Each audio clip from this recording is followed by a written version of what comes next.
Bonjour et bienvenue à ce cours. Ce dont je veux vous parler aujourd'hui, c'est de tissu. Ce n'est pas un sujet qui est très...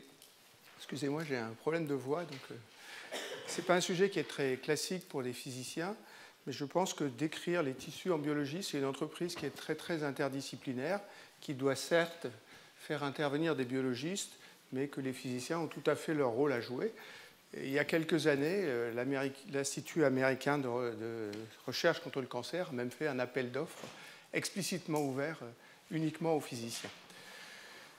Je vais faire le cours au tableau, parce que j'aime bien faire les cours au tableau.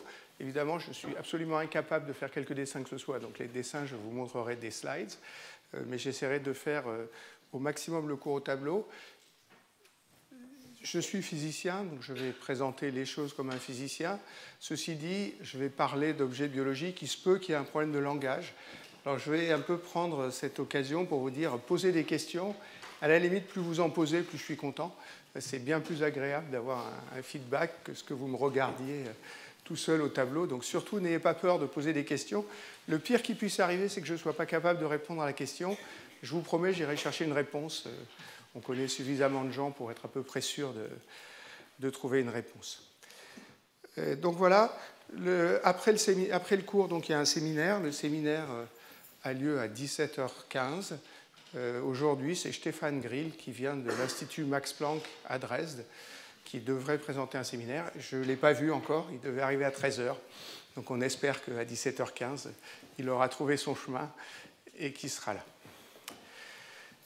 Donc l'objectif, donc mon cours, les deux premiers cours, comme je pense que la culture des gens ici est assez hétérogène, les deux premiers cours, je vais faire une introduction avec des choses très très simples et très très classiques qui reviendront après dans le cours qui sera un peu plus spécialisé. Donc les deux premiers cours, je les ai appelés Introduction à la physique des tissus.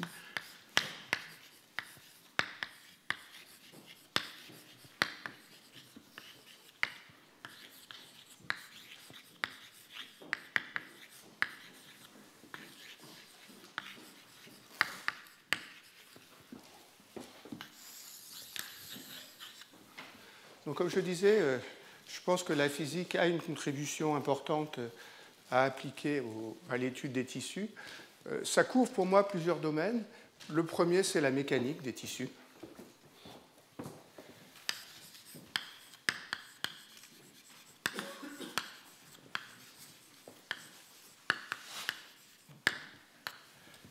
Je ne vais pas discuter trop la mécanique maintenant, mais par exemple, les tumeurs cancéreuses croissent dans un espace confiné, elles sont comprimées, et donc les propriétés mécaniques jouent un rôle. Ça va être une grande partie du cours de cette année. À la mécanique, il faut coupler la croissance des tissus. Donc le deuxième type de question que je vais discuter, c'est tout ce qui est croissance et division cellulaire.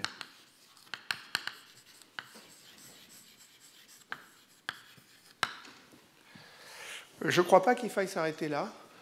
Alors, il y a une échelle plus grande que celle du tissu, qui est de regarder le tissu dans une échelle globale. C'est ce qu'on appelle la morphogénèse.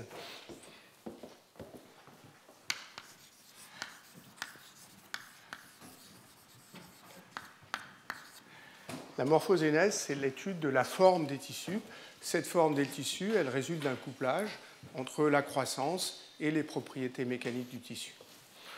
Donc ça, c'est un peu tout ce qui est relié à la mécanique. Il y a d'autres propriétés qui sont importantes sur lesquelles les physiciens ont des choses à dire. Deux que j'ai envie de mentionner. La première, c'est la différenciation cellulaire.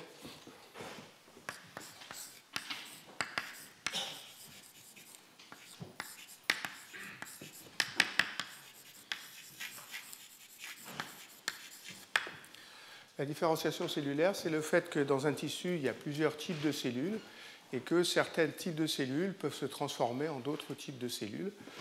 Je crois qu'il y a l'influence de ça sur la physique est quelque chose d'intéressant.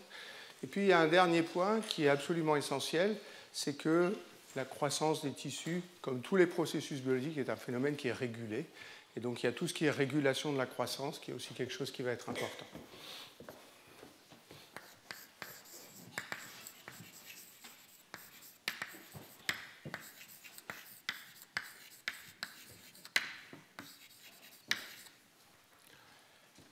Alors ce par quoi je veux commencer, c'est par vous dire ce que je ne vais pas faire. Alors ce que je ne vais pas faire, c'est quelque chose de très extensif, essayer d'aller regarder tous les tissus possibles et tous les comportements possibles. J'en suis absolument incapable, hein, il faut être honnête. Ce que je veux, c'est choisir des questions physiques qui sont assez génériques, c'est-à-dire des questions physiques qui apparaissent dans plusieurs tissus, et puis sur ces questions physiques, vous montrer ce que le physicien peut faire. Ça ne veut pas dire que l'autre approche n'est pas intéressante. Alors il s'avère qu'au Collège de France, il y a un cours qui a été fait il y a 6 mois par Thomas Lecuy. Regardez-le, c'est sur le web. Il fait une revue bibliographique absolument extensive, remarquablement bien faite, et ça vous montrera un peu la façon dont un biologiste aborde ces problèmes de tissu à une échelle qui est un peu la même que celle que je veux discuter aujourd'hui. Alors c'est assez complémentaire parce qu'on a des cultures assez différentes. Les styles ne sont pas très semblables non plus, parce que lui, ce qu'il veut, c'est faire quelque chose d'assez extensif. Moi, j'insiste bien sur le fait que je ne vais absolument pas être extensif. C'est des sujets que j'ai choisis, un peu parce que je les connais, un peu parce que j'ai trouvé des articles dans la littérature qui étaient importants sur ces sujets-là, et je me limiterai à un certain nombre de sujets petits pour lesquels la physique me paraît intéressante. Pas seulement pour la biologie, mais souvent c'est de la physique qui est intéressante en soi, au moins pour ce que j'aime moi. Alors avant de commencer, je voudrais dédier ce cours à Susan Eaton. Susan Eaton est une chercheuse de l'Institut Max Planck de Dresde, le même institut dont vient Stefan Grill. Elle a été assassinée cet été de façon très très sauvage en Grèce. C'est quelqu'un qui était sur la liste des gens auxquels j'avais pensé à inviter pour venir faire un séminaire cette année. C'est un peu tragique, c'est quelqu'un qui travaillait sur le développement de la drosophile. Moi, j'ai organisé 2 ou 3 conférences même avec elle et Franck Julisseur sur les tissus. C'était une biologiste, mais c'était une biologiste qui discutait beaucoup avec les physiciens et de qui j'ai beaucoup appris. Donc je souhaite dédier ce cours à Susan Eaton. Alors la première chose qu'on peut faire pour étudier les tissus, c'est de se dire on va étudier les cellules en détail, et puis à partir des cellules, on va passer au comportement des tissus, qui sont des assemblées de cellules en quelque sorte. Ce n'est pas vraiment ce que je veux faire. Ceci dit, je veux insister sur le fait que la biologie cellulaire est une science absolument remarquable.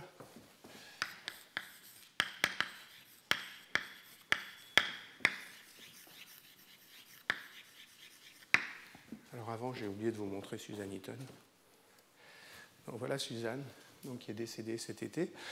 Et il y a des résultats magnifiques qui ont été obtenus sur à peu près toutes les propriétés de cellules qui sont individuelles. Je ne vais pas vous en montrer beaucoup, je vais vous en montrer une, et je vais vous en montrer une sur la division cellulaire, parce que le thème un peu récurrent de mon cours cette année, et je pense que je recontinuerai à faire un cours sur les tissus l'année prochaine, ça sera la division cellulaire. Donc je vais vous montrer un résultat expérimental sur la division cellulaire. Ça rappellera quelque chose à Hervé Turier qui est là, puisque c'est des choses qu'il a étudiées dans sa thèse. Ce que vous voyez là, c'est un œuf.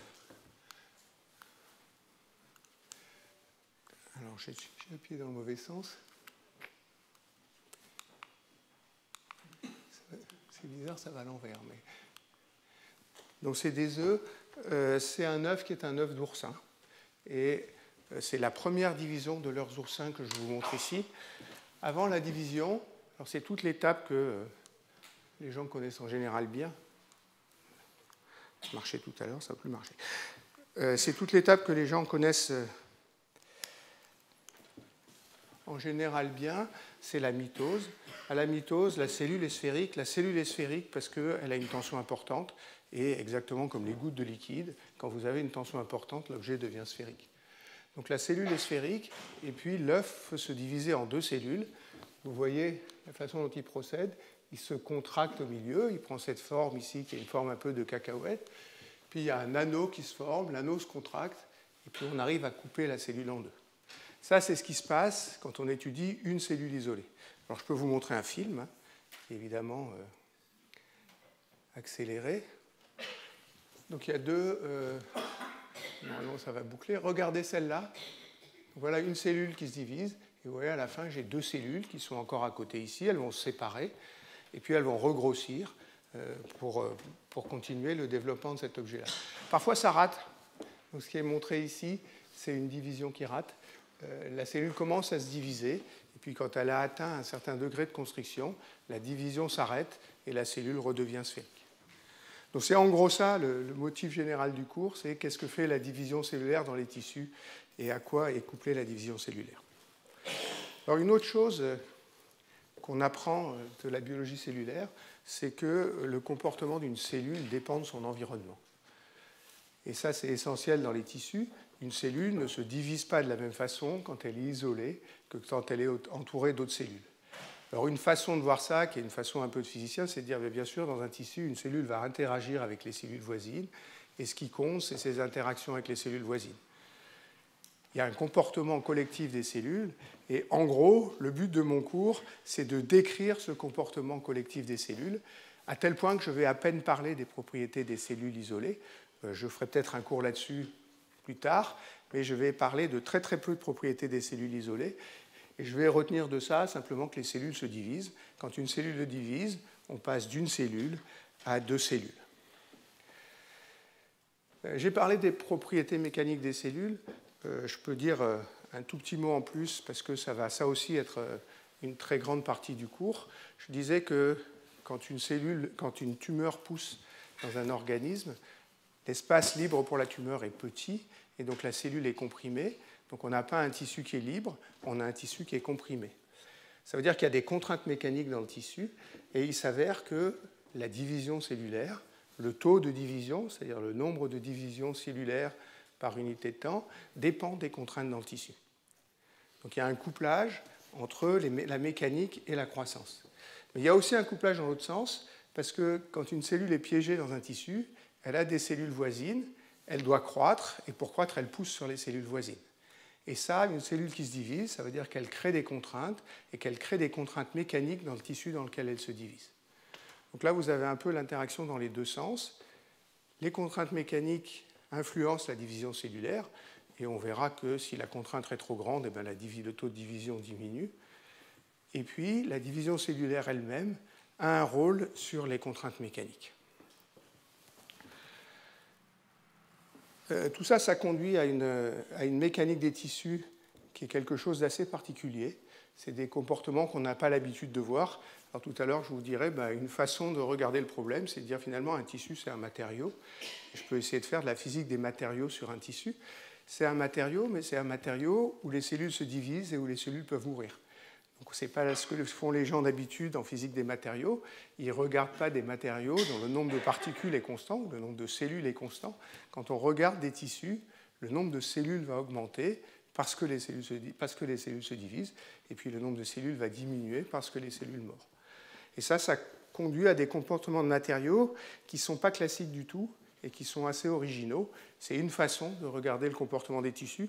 Ça, c'est plutôt la façon que je regarderai l'année prochaine.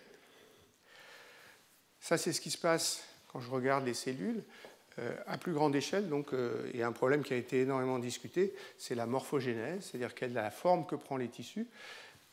Une des raisons d'étudier les tissus, c'est la biologie du développement. Bien sûr, les formes en biologie du développement doivent être extrêmement bien contrôlées. Ça veut dire que la mécanique doit être couplée et régulée de façon à produire les bonnes formes, autrement l'organisme ne se développe pas comme il faut. Donc voilà un peu une revue un peu brève des choses que je vais essayer de discuter cette année.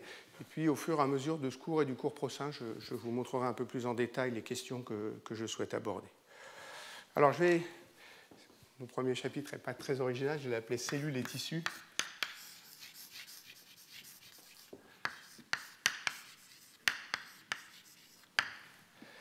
Donc mon premier point, c'est que la brique élémentaire de tous les systèmes vivants, voilà Stéphane Grill, donc le séminaire est sauvé. Tous les tissus sont formés de cellules et dans tous les organismes vivants, on a des cellules qui ont des propriétés qui sont remarquablement conservées. C'est ce que je vais appeler la brique élémentaire des tissus.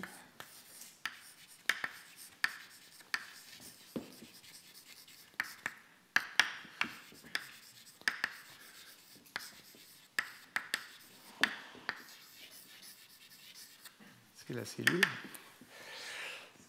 Et comme je disais, je vais vous décrire très peu de propriétés des cellules. La première, peut-être, c'est les propriétés mécaniques des cellules.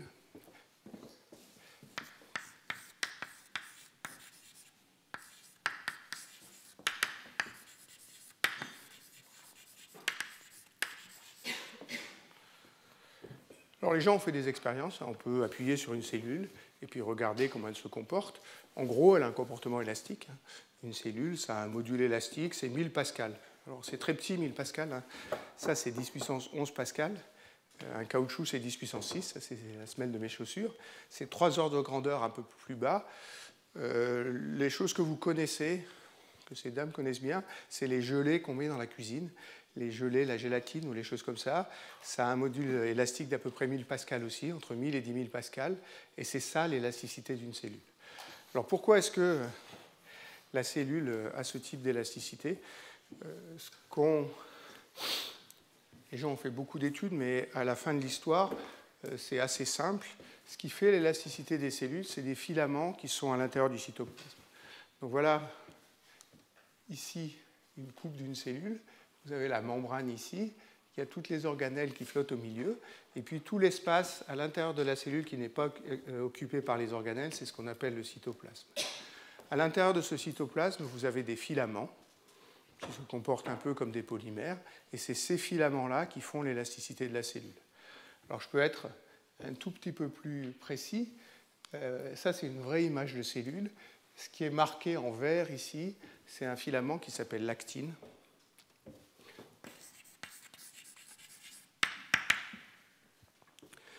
Donc, l'actine fait des filaments qui ont une quinzaine de microns de long, et ces filaments sont réticulés, ils sont attachés entre eux, et c'est ça qui donne le comportement élastique. L'actine domine, au moins à des déformations raisonnables, le comportement mécanique des cellules. L'autre chose qui est importante, c'est que l'actine interagit avec des moteurs moléculaires.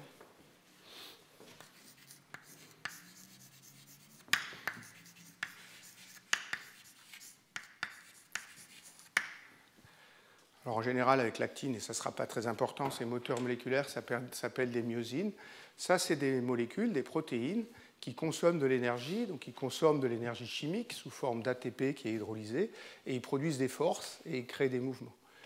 Et ce qui fait le cytosquelette, c'est l'actine en interaction avec la myosine.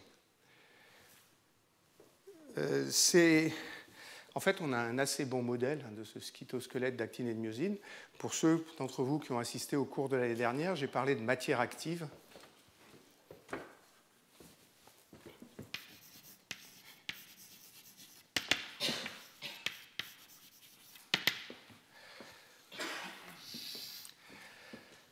Ça, je vais juste dire en un mot que c'est des matériaux qui sont formés de constituants élémentaires, dans ce cas l'actine et la myosine, et qui consomment de l'énergie, donc ça veut dire qu'ils ne sont pas à l'équilibre thermodynamique, et ils consomment de l'énergie à l'échelle de leurs constituants. Alors je n'ai pas trop insisté là-dessus l'année dernière, parce que je ne voulais pas rentrer dans les détails de la biologie, mais en fait cette théorie de la matière active, on l'a mise au point pour décrire ce cytosquelette d'actine et de myosine. Donc on sait faire des choses là-dessus, vous allez voir qu'on en a très peu besoin en fait, mais si on descend à l'échelle inférieure, on peut considérer que le cytosquelette, c'est un matériau actif pour lequel on a un modèle assez bien défini et qui est un modèle de type hydrodynamique. Donc voilà ce qui fait l'élasticité d'une cellule. Et si on fait des modèles pour ces gels d'actine, on trouve qu'effectivement, le module élastique est quelque chose comme 1000 à 10 000 pascal. Alors, ce que vous voyez là, c'est un peu plus spécifique. Il y a des fibres, et ces fibres qui passent soit au-dessus, soit au-dessous du noyau s'appellent des fibres de stress. Donc voilà à quoi est due l'élasticité des cellules. Ce n'est pas la seule propriété qui va être importante, mais les seules propriétés auxquelles j'aurais envie de faire référence pendant ce cours, ça sera des propriétés globales, comme la propriété mécanique du cytosquelette. Alors je vais vous en montrer une autre, en grande partie parce que j'ai trouvé l'image magnifique, qui est la polarité des cellules. Ça, c'est un dessin qui a été fait en 1918 par ce monsieur qui s'appelle Henry Van Dyck Parker. J'ai trouvé ça dans la thèse de Nicolas Armand, qui est l'étudiant de Sylvie Hénon. Et ce que montre ce dessin, c'est des reins de porc. Vous voyez qu'il y a ici des cellules qui forment une cavité La polarité, c'est le fait que la cellule n'est pas la même vers l'intérieur de la cavité, donc dans le lumen de la cavité, que ce qu'elle est à l'extérieur. Donc les deux surfaces de la cellule ne sont pas équivalentes. Il y a une surface basale, qui ici est la surface extérieure, et puis il y a une surface apicale, qui est celle qui est en contact avec le lumen. Si je prends ça comme un physicien, si les deux surfaces ne sont pas équivalentes, ça veut dire que je peux tracer un vecteur sur chaque cellule qui donne l'orientation de la surface basale par rapport à la surface apicale. Et puis après, évidemment, s'il y a une orientation, on peut se demander comment les cellules s'orientent les unes par rapport aux autres. Ici, vous voyez qu'elles se bouclent sur elles-mêmes, mais toutes les surfaces basales sont du même côté et toutes les surfaces apicales sont d'un autre côté. Donc là, la polarité des cellules, c'est le type de paramètre que j'ai envie de retenir. Alors j'ai parlé de régulation tout à l'heure. Je vais garder la polarité.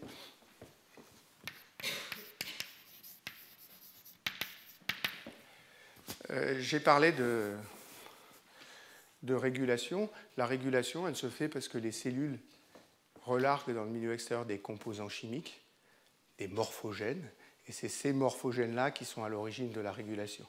Donc en plus de la cellule, il faudra que je garde trace des molécules qui sont sécrétées et qui peuvent intervenir sur la cellule. Quand je dis intervenir sur la cellule, c'est moduler l'expression des gènes.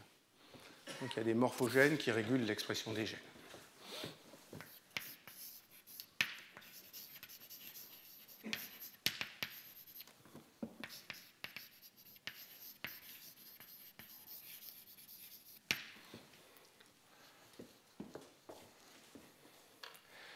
Alors l'esprit que je veux prendre ici, c'est de garder un certain nombre de propriétés des cellules, parce que je pense que si j'étudie le tissu à grande échelle, à une échelle plus grande que l'échelle de la cellule, ces propriétés-là sont pertinentes. Ça ne veut pas dire que les autres ne jouent pas, mais ça veut dire que les autres, elles vont influencer les paramètres que je regarde ici. Évidemment, à la fin, on aurait envie d'avoir des théories à toutes les échelles, mais c'est bien plus difficile. Par contre, ce que j'ai fait une grande partie de ma vie, c'est ce qu'on appelle la physique de la matière molle.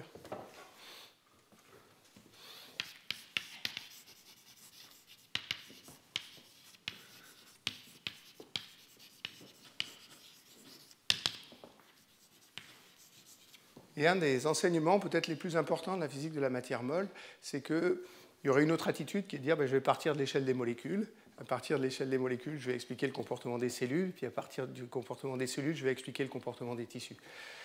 On peut faire ça dans une certaine manière, mais quand on fait ça, on fait plein d'approximations. Et parfois, on en fait tellement que le résultat qu'on a n'est pas à la fin suffisant pour décrire les résultats expérimentaux. Une approche qui s'est avérée bien plus utile en physique de la matière molle, c'est-à-dire quand on étudie les fluides complexes, c'est de se placer à grande échelle et d'essayer de décrire les propriétés à grande échelle par un petit nombre de paramètres. Ce petit nombre de paramètres, c'est ce que j'ai appelé les propriétés globales ici. On a peu de paramètres, on peut utiliser les propriétés de symétrie du système, c'est pour ça que j'ai parlé de polarité, et à partir de ça, on peut construire des théories qui sont très générales et très génériques. La seule différence entre des tissus différents, ça va être que les paramètres vont être différents. Bien sûr, il y aura des comportements possibles différents suivant les paramètres, mais c'est plutôt ce genre d'approche que j'ai envie d'appliquer. Et j'ai envie de l'appliquer parce que je sais que pour des fluides complexes, c'est ça l'approche qui marche le mieux. Donc on sait très bien décrire, les fluides complexes par des approches comme ça. Alors, la première idée naïve, c'est de dire dans un tissu, il y a des cellules. Puis je vais considérer un tissu comme une assemblée de cellules.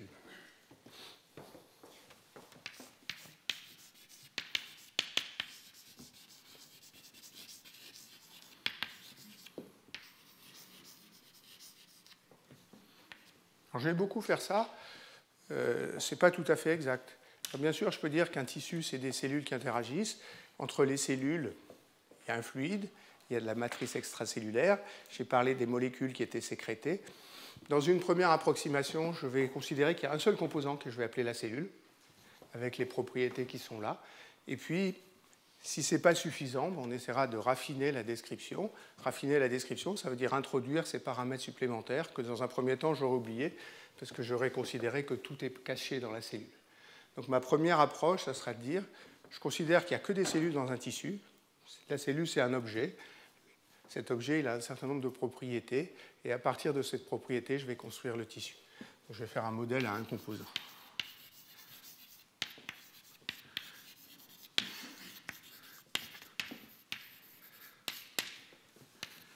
l'idée, c'est qu'on regarde quand même des systèmes qui sont extrêmement complexes, où il y a énormément de paramètres.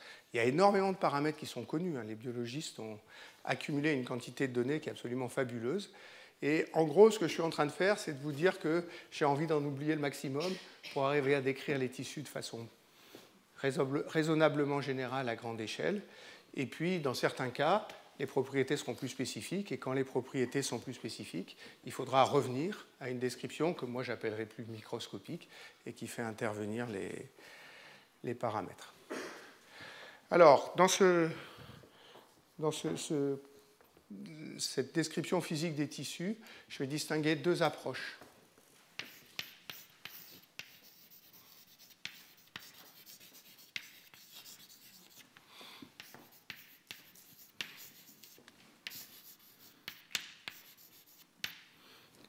La première, c'est ce que je vais appeler une approche microscopique.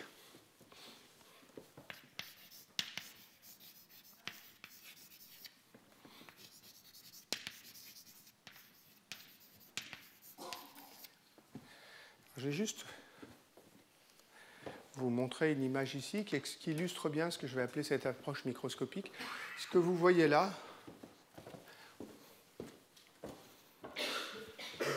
donc c'est ici, il y a plusieurs images, mais c'est un tissu épithélial, donc c'est un tissu qui est à la surface d'un organe, et c'est un tissu de la drosophile pendant son développement. Et ce qui est marqué, c'est les jonctions entre cellules. Alors, je vais vous parler dans 5 minutes d'un monsieur qui s'appelle Darcy Thompson. Et Darcy Thompson, je pense que c'est le premier, quand il a vu ça, il a répondu, mais ça ressemble à une mousse. Ça ressemble à une mousse à 2 dimensions. Alors les mousses à 2 dimensions, c'est quelque chose que les physiciens aiment bien, et les théoriciens comme moi peuvent presque faire des expériences là-dessus. Il y a une vingtaine d'années, la façon dont les gens faisaient des expériences était encore moins sophistiquée que celle qu'a Étienne. Ils prenaient 2 transparents, c'est l'époque où on n'avait pas d'ordinateur, on mettait des transparents, ils mettaient une goutte de savon, ils écrasaient, ils attendaient un peu, ils allaient faire une photocopie, et puis ils obtenaient une image qui ressemblait à celle-là. Alors la mousse évolue parce qu'elle draine, donc la géométrie des cellules change. Ici, la structure va évoluer, pas parce qu'il y a du drainage, mais elle va évoluer parce que les cellules se divisent, les cellules meurent et les cellules se réarrangent. Mais en gros, ce qu'on a appris sur les mousses à 2 dimensions, ça va être utile pour décrire ce genre de matériaux. L'autre point sur lequel je veux insister, c'est que ça, c'est l'image du tissu vue de dessus. C'est-à-dire les cellules, il y a un petit dessin ici, les cellules, elles ont des formes qui sont cylindriques ici. La base du cylindre, c'est un polygone, en général. Et si vous regardez là, ce qu'on voit, c'est des polygones assez bien définis, avec des surfaces qui sont bien droites. Donc il y a un pavage du plan par des polygones, mais évidemment, une cellule réelle, elle a une hauteur, elle a un volume fini, et puis ce qui est même dessiné là, c'est le noyau qui déforme un peu les bords de la cellule. Donc l'approche la plus simple, c'est de dire, je regarde la surface, je vais oublier tout ce qui se passe en dessous, et je vais essayer de décrire ce qui se passe dans la surface, uniquement en regardant ce qui se passe à l'échelle des polygones qui sont sur la surface. Ça s'appelle un modèle de vertex.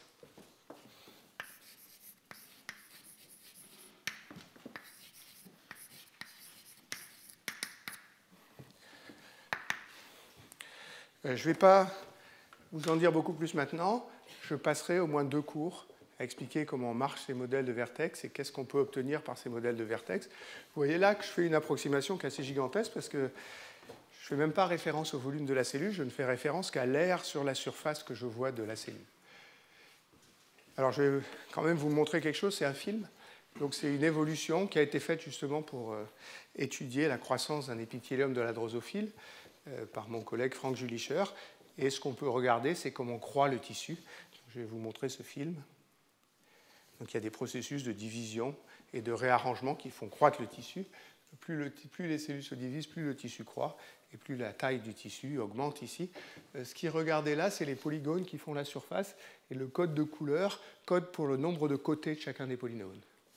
Alors, comme je vous l'expliquerai dans 2 cours, la moyenne du nombre de côtés, c'est forcément 6 dans cette histoire-là. Donc il y a beaucoup de polygones à 6 côtés, mais pas que. Et en particulier, les cellules qui meurent sont plus petites, elles vont disparaître de la surface. Et c'est la compensation entre ces effets-là qui va faire la croissance du tissu. Ça paraît rustique, on arrive à faire des choses très très sophistiquées avec ça et qui sont en très très bon accord avec l'expérience. vous verrez que pour faire un modèle comme ça, on n'a pas besoin de beaucoup de paramètres. Donc pour le physicien, c'est quelque chose d'un peu idéal. C'est des modèles qu'on peut étudier assez en détail et on peut les comparer au tissu et voir ce qui manque. Oui. Pourquoi est-ce que les cellules au bord, elles ont des côtés définis? Pourquoi? Parce que je pense que la simulation est faite avec des conditions. Elles ont des côtés, quoi? Enfin, hexagonaux, voilà. Enfin, comment est-ce qu'on définit le bord de la cellule sur le côté? Par exemple, la jaune qui est là, ça c'est deux cellules qui sont. Pourquoi c'est droit? Parce que je. Dans le web, je comprends que les traits soient droits. Ah oui, non, parce que. Oui, d'accord. Ça, c'est un vrai modèle, c'est-à-dire on considère que c'est vraiment des polygones et la cellule, c'est forcément un polygone dans ce cas-là. Donc il n'y a pas de condition limite sur le bord, ça doit être un polygone. La cellule, bon, j'expliquerai ça en détail, hein, mais en gros, à chaque étape, c'est des films qui sont faits étape par étape. À chaque étape, le tissu relaxe son énergie. Après, on tire au hasard une transformation du tissu. Par exemple, il se divise, on relaxe l'énergie, on recommence. Donc c'est comme ça que c'est fait. Donc ça, c'est ce que j'appelle la description microscopique des tissus. Et c'est en gros à ça que je veux consacrer la plus grande partie du cours de cette année, peut-être en parlant un peu de régulation aussi. Et puis une approche bien plus macroscopique.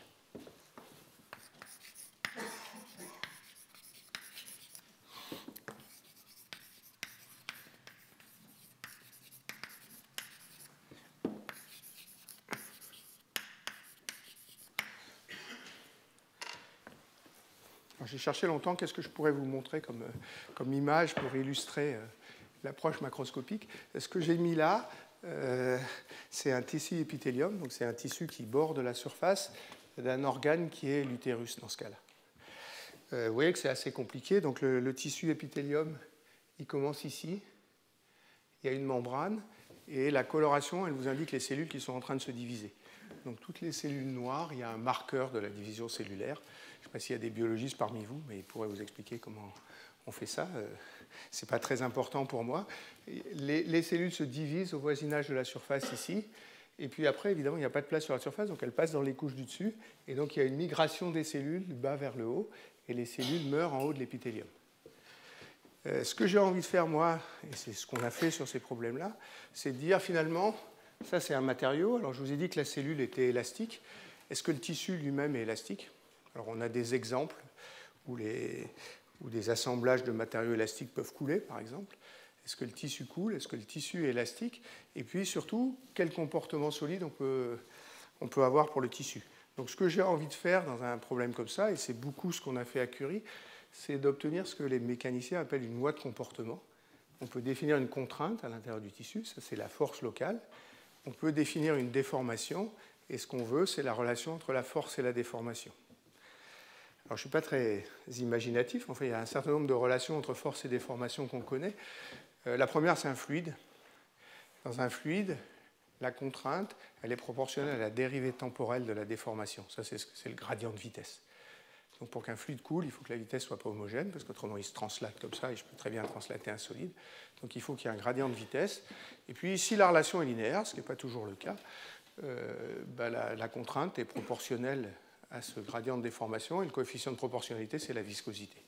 Donc ça, c'est un comportement possible, et un certain nombre de tissus sont fluides. Un certain nombre de tissus sont clairement pas fluides, parce que si vous regardez une plante, le tissu ne coule pas, et en gros, si vous la déformez, ça se comporte comme un solide. Donc il y a un comportement solide. Pour moi, un comportement solide, c'est quand la contrainte est proportionnelle à la déformation. Alors, enfin, un peu plus précis, c'est si j'applique un cisaillement, la contrainte est proportionnelle à la déformation. Et le coefficient de proportionnalité, c'est justement le module élastique dont je parlais tout à l'heure pour l'élasticité de la cellule. Donc ça, c'est des comportements un peu extrêmes. Ça, c'est ce qu'on vous a dit à l'école. Il faut savoir qu'il y a plein de comportements intermédiaires. Alors, il y a des comportements intermédiaires, par exemple, qu'on appelle viscoélastiques, où si je déforme un matériau, à temps court, il se comporte comme un solide, et puis au bout d'un certain temps, il commence à couler. Ça, c'est ce qu'on appelle un matériau viscoélastique.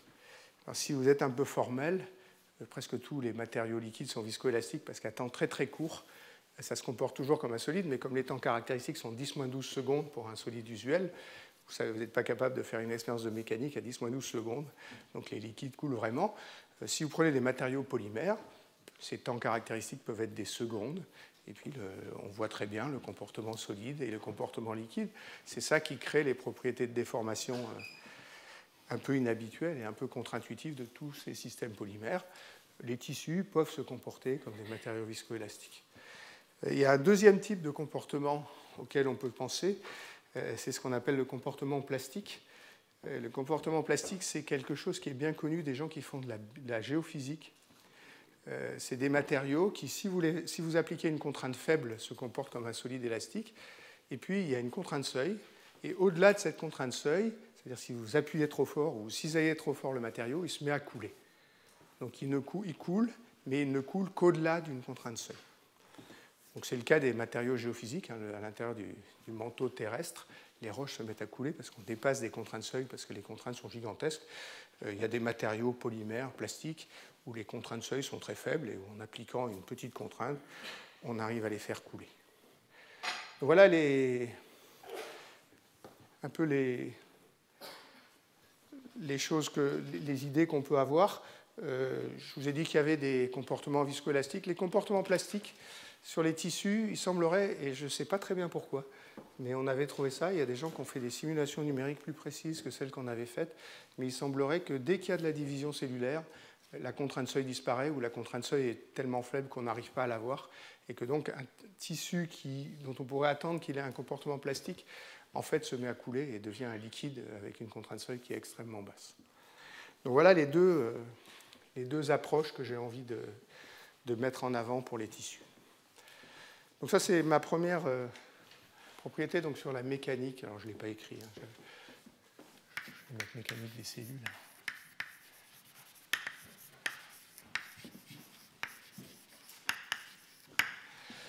Le deuxième type de choses dont je voudrais parler, c'est ce qu'on appelle la morphogénèse.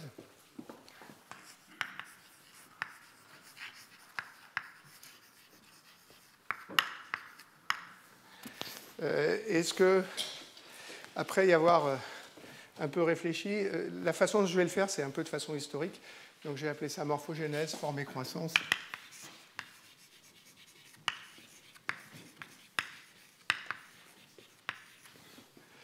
Peut-être la première personne qui s'est intéressée de façon quantitative à la morphogénèse, c'est un monsieur qui s'appelle Darcy Thompson.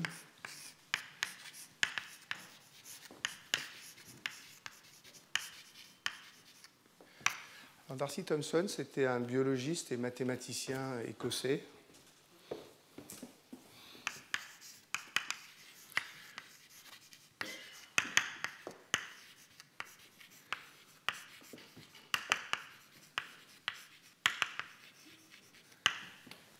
Il travaillait à Dundee, qui encore de nos jours est un grand centre pour la biologie et la biologie du développement.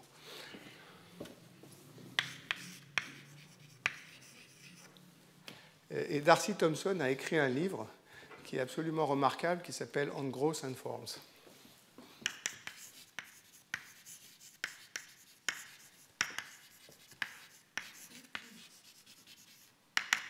Alors j'ai noté l'époque où vivait Darcy Thompson. Il est né en 1860 et il est mort en 1942.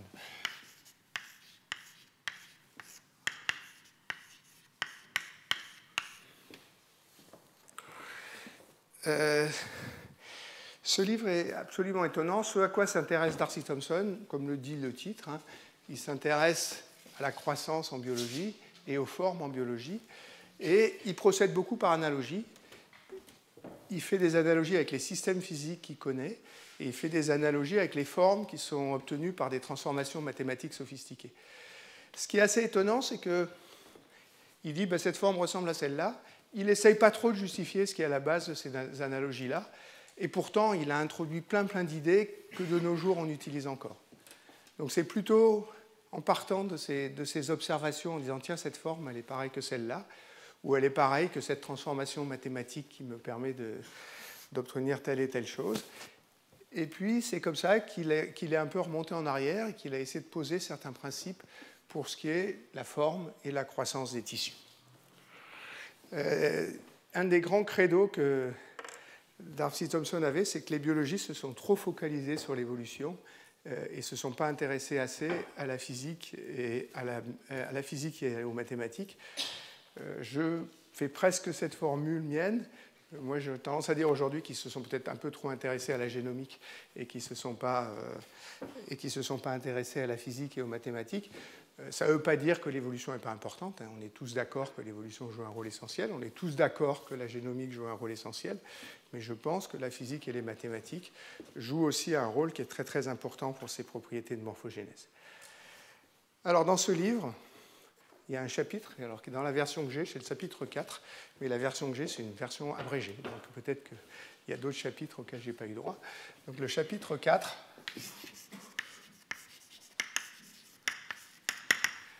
qui s'appelle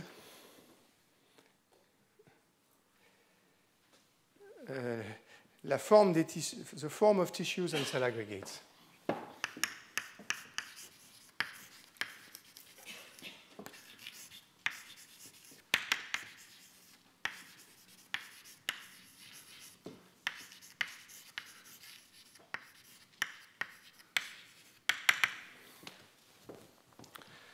Donc c'est un chapitre où il discute les formes qu'il a observées en regardant des tissus et des petits agrégats cellulaires. Alors je ne vais pas, ça serait bien trop long à vous faire un résumé de tout ce que décrit Darcy Thompson dans ce livre-là, ou dans ce chapitre-là même, qui est assez long. Ce que je veux faire, c'est vous montrer 4 exemples, que j'ai choisis un peu au hasard, ou que j'ai choisis parce qu'il y a des gens dont je pensais qu'ils seraient là et qui font des choses qui sont tout à fait en relation avec ce que dit Darcy Thompson. Il y en a plein d'autres, et il a une démarche assez cohérente. Je vous recommande la lecture de ce livre, qui va d'observations comme ça à des choses mathématiques assez sophistiquées. Il discute des problèmes de mouillage qui sont assez compliqués. Par exemple, une chose qu'il discute assez en détail, c'est ce qu'on appelle des onduloïdes, qui sont des surfaces à courbure constante, mais qui sont pas, dont les deux courbures n'ont pas toujours le même signe. Il y a une description des onduloïdes qui est remarquablement simple et qui explique plein de questions de mouillage que des gens comme moi ont étudiées sans trop les comprendre, bien après Darcy Thompson. Alors, quels sont les 4 exemples que j'ai choisis? Le premier, c'est ce qu'il appelle des partitions cellulaires. Donc c'est un peu la cellule en train de se diviser. Donc voilà les partitions cellulaires de Darcy Thompson. Il parle beaucoup de mouillage. Il parle de tension de surface.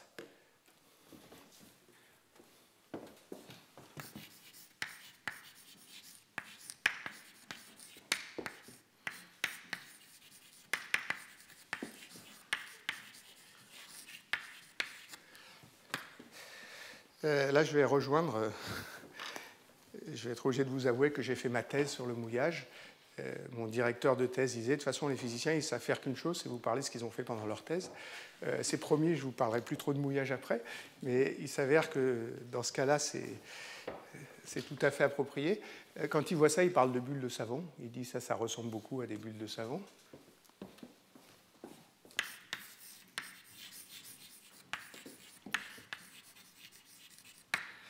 Il parle de films de savon aussi.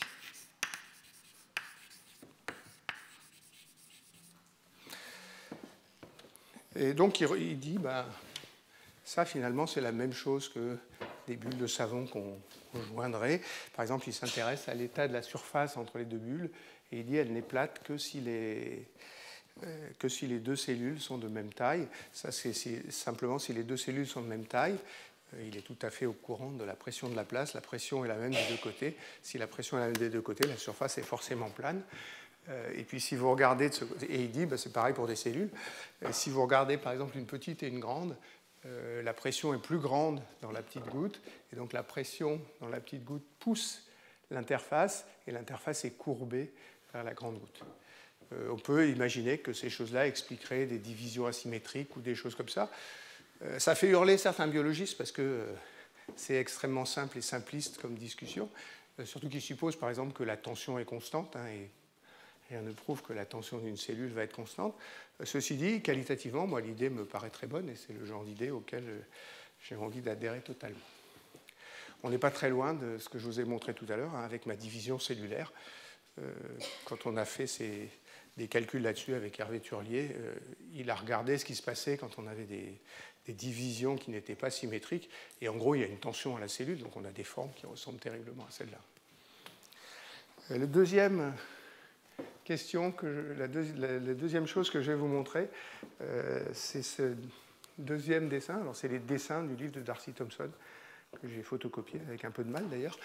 Ça, c'est l'aile d'une mouche qu'il appelle dragonfly. Donc, j'ai traduit par la mouche dragon. Je ne sais pas si ça s'appelle la mouche dragon en français, mais ce n'est pas très important. Et puis, comment? C'est les libellules, la mouche dragon. Merci Jean-François. Il y a des gens cultivés, c'est bien. Donc, il regarde l'arrangement des cellules. La raison pour laquelle je vous ai montré ça, c'est que dans le reste du cours, je vais vous montrer des choses sur le développement de la mouche. Mais alors, quand les biologistes discutent du développement de la mouche, c'est la drosophile, qui est la mouche à vinaigre, cette fois, ça je le sais. Et on voit des arrangements de cellules, et des arrangements de cellules qui ne sont pas très différents de ça. Alors, il a la même idée que celle qu'il avait ici, que ce qui compte, c'est les tensions. Et donc, il dit, si vous avez deux cellules qui se rejoignent, comme en gros, elles doivent avoir la même tension, de façon à ce que les forces soient équilibrées, et ça, c'est ce que connaissent toutes les gens qui font du mouillage. La somme des trois vecteurs qui sont les tensions doivent être égales à 0, et si les tensions sont égales, les angles doivent être égaux à 2π/3. Et donc, il regarde ici au milieu, c'est pas exactement 2π/3, mais c'est jamais très mal. Et puis, il regarde ce qui se passe au bord, ou ce qui se passe quand on rencontre une veine de la mouche.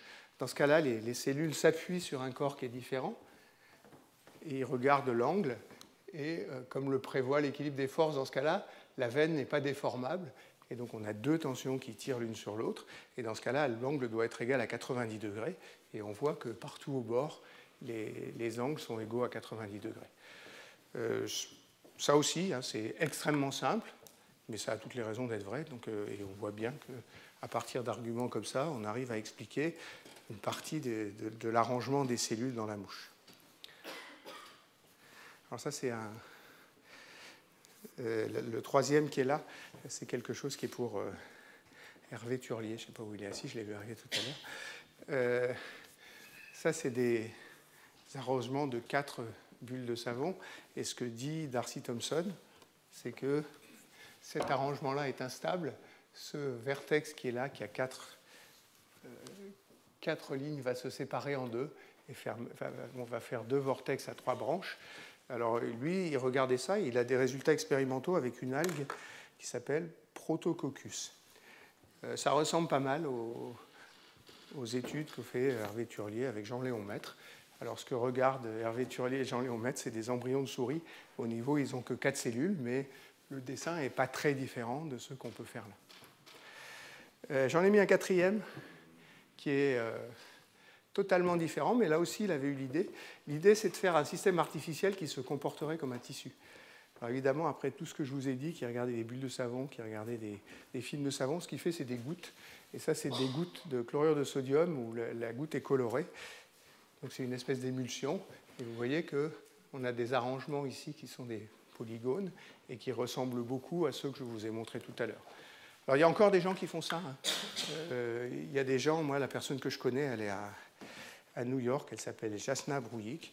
Et Jasna Brouillik, elle prend des émulsions et elle essaye d'expliquer le comportement des tissus en étudiant des propriétés mécaniques d'émulsion. Des émulsions toutes simples, c'est des émulsions d'huile dans l'eau, dans son cas, en choisissant bien l'huile et en choisissant bien l'eau. Vous voyez en tout cas que ça ressemble beaucoup. Alors, par contre, dans ce cas-là, il n'y a pas d'équivalent de la division cellulaire, de la mort cellulaire.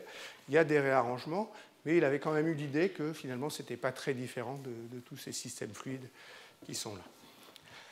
Donc, voilà ce que je voulais dire sur Darcy Thompson. Alors, je ne veux pas vous laisser avec l'idée qu'on n'a pas évolué depuis Darcy Thompson. Une chose quand même qui me plaît bien, c'est que c'est assez cohérent avec mon idée de dire que c'est un peu comme la matière molle. Là, on a des systèmes qui ressemblent beaucoup à de la matière molle. Je ne prétends pas que ces genres d'approche expliquent tout, mais je prétends que pour des effets un peu grossiers, c'est suffisant de faire des descriptions comme ça, et il n'y a pas du tout de raison d'aller chercher des descriptions plus sophistiquées. Donc, je vais vous montrer un autre exemple de morphogénèse, qui est ce qu'on appelle la girification du cerveau.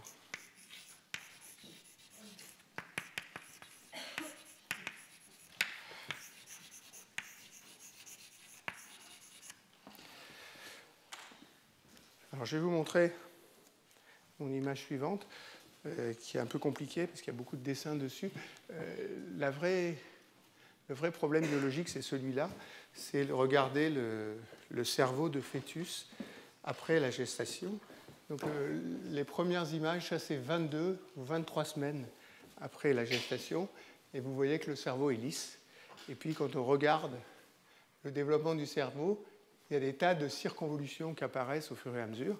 Et quand vous regardez le cerveau après 36 ou 37 semaines, il n'a pas grand-chose à voir avec ce cerveau lisse qu'on avait au départ.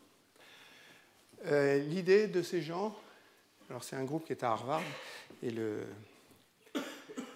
la personne, le premier auteur s'appelle Tallinen. Alors je ne l'ai pas dit au début, je ferai comme l'année dernière, je mettrai mes notes sur le site du Collège de France et j'ai fait attention d'écrire les références, ça m'évite de les écrire au tableau et de faire des tas de fautes en les écrivant au tableau. Ce qu'ont fait ces gens-là, c'est qu'ils ont imagé à 3 dimensions ce cerveau-là. Ils ont fait de l'impression 3D. Donc voilà leur image d'impression 3D d'un cerveau de nourrisson, juste à cette date-là, à 22 semaines de gestation. Et puis, ce qu'ils ont fait, c'est qu'ils ont mis une fine couche. Alors, c'est fait dans un polymère, c'est un gel. Je n'ai absolument pas noté la composition chimique. Mais ils ont mis à la surface de ce cerveau-là, donc c'est exactement reconstruit à 3D, le cerveau initial du nourrisson, dans la période où la surface du cerveau est parfaitement lisse. Et puis, ce qu'ils ont fait, c'est qu'ils ont mis une couche mince d'un autre gel à la surface de ce cerveau. Alors, ils appellent ça un simulacre de cerveau. C'est comme ça qu'ils le dénomment dans leur article. Ils ont mis une couche d'un autre gel, et cet autre gel peut gonfler quand on le met dans un solvant, alors que le gel interne ne gonfle pas. Donc, ils planchent ça dans le cerveau, le gel externe gonfle, et comme le gel externe adhère sur la surface intérieure, il veut augmenter sa surface, et la seule façon qu'il a de faire, c'est de faire des circonvolutions, comme le cerveau fait des circonvolutions. Donc voilà, ici, le gel lisse, et puis au fur et à mesure du gonflement, voilà ce qu'on obtient petit à petit. Au moins à l'œil, ça ressemble pas mal aux circonvolutions du cerveau. Ils ont été plus loin, ils ont fait des simulations numériques, et ça, cette troisième ligne ici, c'est des simulations numériques qui correspondraient à ça ou à ça, et vous avez les semaines auxquelles ça correspond. Il y a un peu plusieurs façons de voir ça. Alors la première question, c'est pourquoi est-ce que ça fait ces circonvolutions? C'est un effet bilame. On a 2 couches de gel, il y en a une qui se dilate plus que l'autre, et quand on a un bilame, on sait qu'on crée des surfaces qui sont avec des circonvolutions comme ça. Donc c'est ça qui crée l'effet. Évidemment, il n'y a pas de gonflement dans le cerveau ou de choses comme ça. Donc ce qui se passe, c'est qu'il y a une division différentielle entre la matière grise et la matière blanche du cerveau. Et ils attribuent à la différence de division entre matière grise et matière blanche l'effet de croissance et de circonvolution de ce cerveau-là. Après, ils ont défini des indices qui leur permettent de comparer les formes pour voir quand est-ce que les circonvolutions ressemblent ou sont différentes. Je ne vais pas du tout vous emmener dans ces choses-là, mais ils arrivent, en ajustant bien leurs paramètres, à reproduire exactement la circonvolution qu'ils sont en train d'étudier. Si vous prenez ça de côté physique des polymères, c'est des effets qui sont connus. On sait très bien que quand on fait gonfler un gel sur une surface, on crée des surfaces qui sont ondulées. Il y a un collègue japonais qui s'appelle Toyoshi Tanaka, qui dans les années 80 a étudié ça super en détail. Il a des modèles mathématiques extrêmement précis. Les modèles mathématiques décrivent parfaitement les expériences. Malheureusement, Toyoshi Tanaka est disparu très très jeune. 2 remarques. La première, c'est que c'est parfaitement dans l'esprit de Darcy Thompson, c'est-à-dire qu'on utilise des analogies avec des systèmes qui sont pareils, des systèmes qui sont des matériaux mous. Là aussi, la matière molle permet de reproduire un certain nombre de comportements, dans ce cas-là, du cerveau. Alors, on peut rendre la chose très, très quantitative. On a une collègue à l'ENS, Martine Benamar, qui a fait des calculs très, très précis sur les gonflements différentiels dans les gels. Et c'est des choses qu'on arrive, au moins pour le gonflement, à expliquer de façon très propre et très quantitative.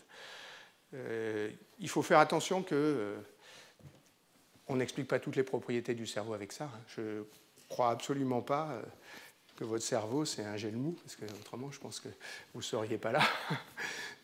Donc il y a un certain nombre de propriétés qu'on peut appréhender comme ça. Il y a des propriétés qui sont infiniment plus sophistiquées que ça et auxquelles on ne comprend encore rien de nos jours. Enfin, moi, rien, et les spécialistes un petit peu quand même, mais on est très loin de comprendre le fonctionnement du cerveau quand on a fait ça. On a juste expliqué ce problème de morphogénèse. Et pour ce problème-là, je pense que l'explication est tout à fait appropriée. Alors j'ai un peu tourné autour du pot depuis que j'ai commencé. Ce que je veux faire maintenant, c'est vous dire un peu quels tissus je vais discuter dans ce cours et quels sont les tissus que les physiciens aiment bien discuter. Alors, pour moi, il y en a 3.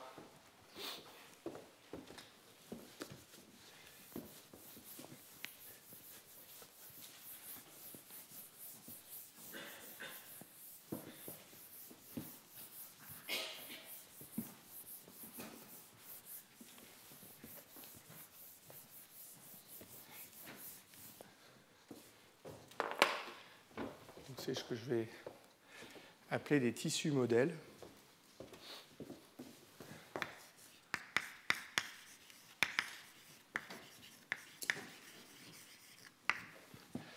Avant de faire ça, peut-être, pourquoi est-ce que je m'intéresse à la croissance des tissus? La raison principale, c'est que je suis physicien, certes, mais je fais ma recherche à l'Institut Curie. Et l'Institut Curie, c'est un centre de recherche sur le cancer. Et donc, étant à l'Institut Curie, on s'est intéressé à des tas de questions biologiques qui, de près ou de loin, étaient reliées au cancer. Et à un moment, on s'est dit quand même, la propriété principale quand même des cancers, c'est qu'il y a des tumeurs. Donc on devrait s'intéresser aux tissus. Surtout que l'Institut Curie a une banque de tumeurs qui est absolument gigantesque.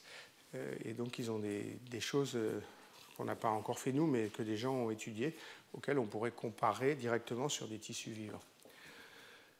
Donc ça, c'est une première motivation, c'est la biologie du cancer.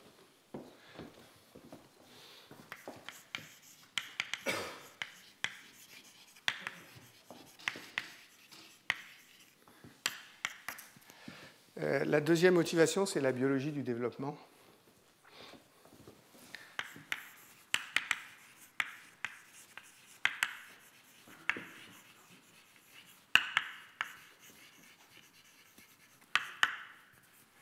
Ça, c'est le développement des animaux. C'est toute une branche de la biologie maintenant qui s'intéresse à la biologie de développement. D'ailleurs, un des grands credos du directeur de la recherche de l'Institut Curie, c'est que ce qu'on sait sur le développement doit être utile pour étudier le cancer, parce qu'on a dans les deux cas des tissus qui sont en croissance. Il y a des similitudes, et il y a des choses qui sont différentes comme toujours, mais c'est des domaines qui sont assez reliés. Donc voilà un peu mes deux motivations. Maintenant, il y a en gros 3 types de tissus dont j'ai envie de parler. Alors, le premier, c'est ce qu'on appelle des multisphéroïdes cellulaires.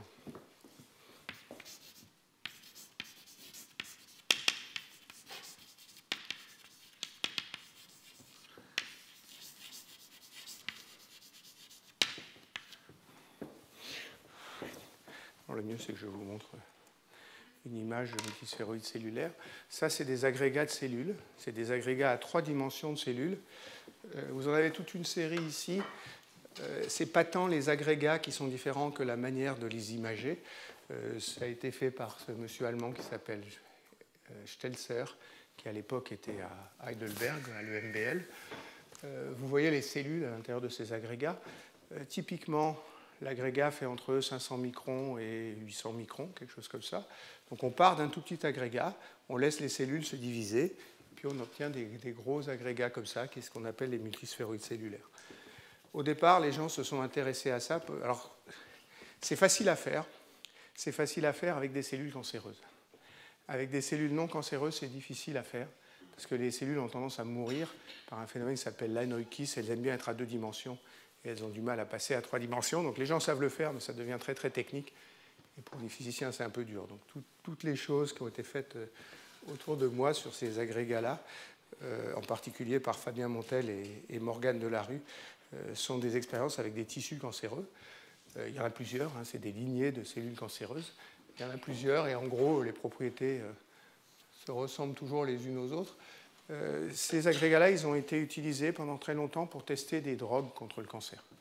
Et on a considéré pendant très longtemps, je vous montrerai dans 2 minutes quelque chose qui est considéré comme encore plus pertinent pour étudier les drogues contre le cancer.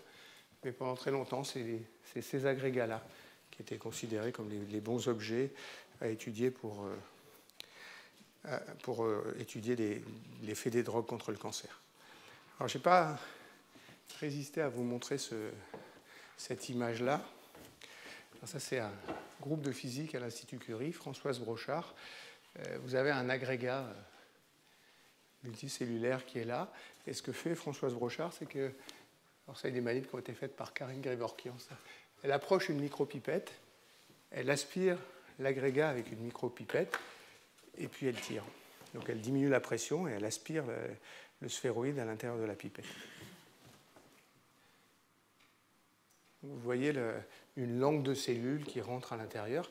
Ce n'est pas comme un fluide. Si vous faites ça avec un fluide, il y a une pression seuil, et puis une fois que vous avez déplacé la pression de la place, vous avalez tout parce que le fluide envahit. Ici, ça s'arrête, et à chaque point, il y a un état d'équilibre.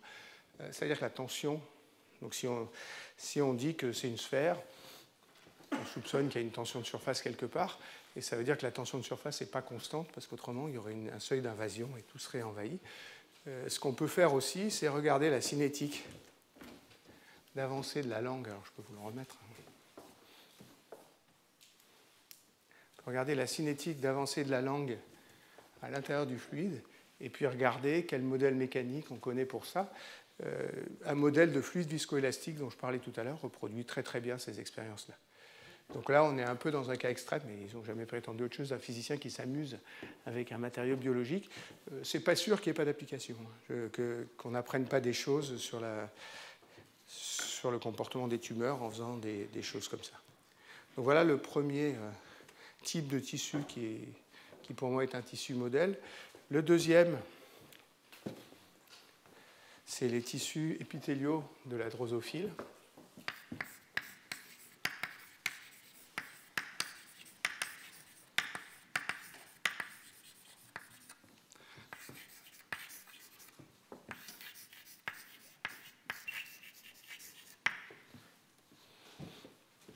Donc la drosophile, c'est la mouche à vinaigre, c'est un organisme modèle pour les biologiques qui savent absolument tout ce qu'on peut désirer savoir sur la drosophile. Ce que je vais vous montrer, c'est le développement de la drosophile, parce qu'il regarde ces tissus au cours du développement de la drosophile. Donc on part d'un œuf de drosophile ici, il y a un cycle de développement de la drosophile. Donc on part d'un œuf de drosophile. Après, les noyaux à l'intérieur de l'œuf se divisent, mais il n'y a pas de formation de cellules. On forme quelque chose qu'on appelle un syncytium, où il y a plusieurs noyaux à l'intérieur de du même corps. Après, il y a une cellularisation qui amène à l'embryon, et on fait une larve. Donc les étapes que je vais vous montrer dans la suite du cours, c'est soit à cet état de larve ici, ou à l'état de poupe, qui est l'état final de la larve. Puis après, il y a la métamorphose, et on arrive à l'animal complet avec tous les organes que vous voyez sur les mousses. Ce qui va m'intéresser, c'est ce qu'on appelle les disques imaginaux, soit à l'état de poupe ici, soit dans les organes développés ici. Les cellules sont prédifférenciées, ça veut dire que dans l'état de la larve ou dans l'état de poupe, il y a déjà des régions qui sont identifiées à partir desquelles vont croître tous ces organes. Ces tissus-là sont des tissus épithéliaux, ça veut dire que c'est des monocouches de cellules, et c'est à partir de ces monocouches de cellules que vont croître les organes. Donc ils sont indiqués ici, il y a les rouges par exemple, c'est pour les yeux ou pour les antennes. Ce que je vais discuter beaucoup dans la suite, c'est les disques imaginaux, donc ces régions qui vont devenir les ailes de la drosophile. Donc il y en a deux ici, ça c'est les disques imaginaux qui vont faire les ailes de la drosophile. Donc il y a énormément d'expériences qui ont été faites sur ce système-là. Il y a des méthodes d'imagerie extrêmement sophistiquées. Il y a de la biologie très sophistiquée qui ont été faites là-dessus. Et comme pour les sphéroïdes multicellulaires, c'est des systèmes pour lesquels on a des données quantitatives extrêmement importantes, et donc où le physicien peut essayer de comparer la physique avec ce qui a été mesuré. Donc voilà le deuxième type de tissu que je vais discuter. Dans les cours suivants, je vais beaucoup discuter des disques imaginaux de l'aile de la drosophile. Alors j'en ai un troisième, qui est l'intestin. Et j'ai mis le nom ici de M. Clevers, qui est le biologiste qui a beaucoup développé la biologie de l'intestin dans les 10 dernières années, qui est à Rotterdam. Si vous regardez, c'est l'intestin humain, cette fois-là. Pourquoi on s'intéresse à l'intestin? Ce que je vous ai dit, c'est ce qui m'intéressait, c'était les tissus où il y a beaucoup de divisions cellulaires. Il s'avère que l'intestin est votre organe qui se renouvelle le plus vite. En 5 jours, par division et mort cellulaire, vous avez renouvelé toutes les cellules de votre intestin. Donc c'est un organisme où la division cellulaire et la mort cellulaire sont extrêmement importantes. Une deuxième propriété, c'est ce qui se passe quand vous regardez la surface interne de l'intestin.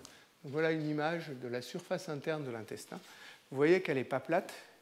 Il y a des doigts qui apparaissent et qui émergent de la surface de l'intestin. Alors ces doigts, ils font quelque chose comme 300 microns de long. Après, si comme moi, vous alliez regarder cette image plus en détail, alors j'en ai coupé un bout, mais faites-moi confiance, ça fait un réseau parfait. Il s'avère que dans ce cas-là, et ça c'est le côlon, dans le cas du côlon, ces doigts font un réseau carré à peu près parfait. Et puis si vous regardez le gros intestin, le réseau devient hexagonal. Donc il y a une transition entre le côlon et le gros pardon. Non, c'est le petit intestin où le réseau est carré, et dans le côlon, le réseau devient hexagonal. Si vous faites une coupe, donc il y a des doigts qui sont, si on prend la surface moyenne, il y a des doigts qui pointent vers l'intérieur. Il y a aussi ce qu'on appelle des trous, qui sont des cryptes, donc que les gens appellent des cryptes, qui rentrent à l'intérieur du muscle de l'intestin. Donc les cryptes,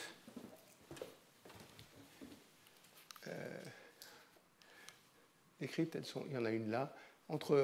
Si on en prend 4 ici, au cœur de ces 4-là, il y a un trou vers l'intérieur, et ça, c'est ce qu'on appelle les cryptes. Il y a des choses plus sophistiquées derrière. Un intestin, il doit pouvoir se contracter et éjecter ce qu'il y a à l'intérieur. Donc il y a des muscles qui permettent à l'intestin de se contracter. Il y a un mouvement oscillatoire de l'intestin comme ça qui fait sortir le matériau qu'il y a à l'intérieur de l'intestin. Voilà un schéma, alors que j'ai mis là parce que je vais en avoir besoin pour l'image d'après. Ça, c'est une crypte. Donc c'est le trou qui est ici.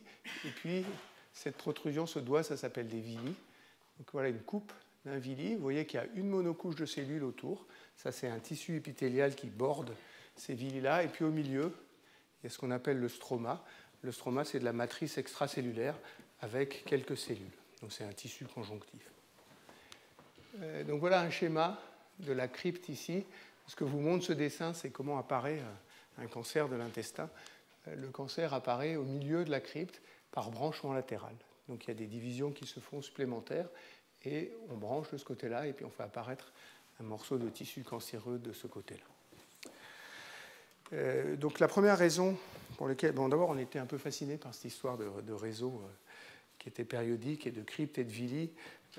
Pour à peu près tous les animaux, la taille des cryptes et des villi est la même, à la fois la période et la hauteur. Donc ça nous fascinait assez. La deuxième chose, c'est qu'il y a énormément de données quantitatives sur l'intestin aussi. Il y a énormément de gens qui travaillent là-dessus, c'est un peu un tissu modèle. Et puis ce qui s'est passé au cours des 10 dernières années, c'est que M. Clevers a réussi à faire des modèles in vitro de l'intestin. Alors la façon dont il fait ça, et c'est ce que je vais vous expliquer après, dans l'intestin, il y a des cellules souches qui sont au bas des cryptes. Ces cellules souches se divisent et puis renouvellent la structure, comme je vous ai dit tout à l'heure. Ce que fait Clevers, c'est qu'il met en solution des cellules souches isolées avec simplement un autre type de cellules, qui sont des cellules qui aident à la division. Il appelle des Paneth cells.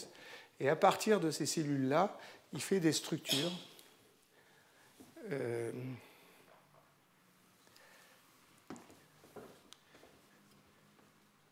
qui ressemblent à ça. Ça fait des espèces de sphères qui sont vides. L'épithélium de l'intestin va tout autour, et puis ça se branche, et ça fait des choses qui ressemblent au villi. Donc ce n'est pas tout à fait l'intestin, mais c'est des structures branchées avec des structures qui ressemblent au villi de ce côté-là. Donc il reproduit ces structures qu'il appelle des organoïdes, qui ont toutes les propriétés de l'intestin.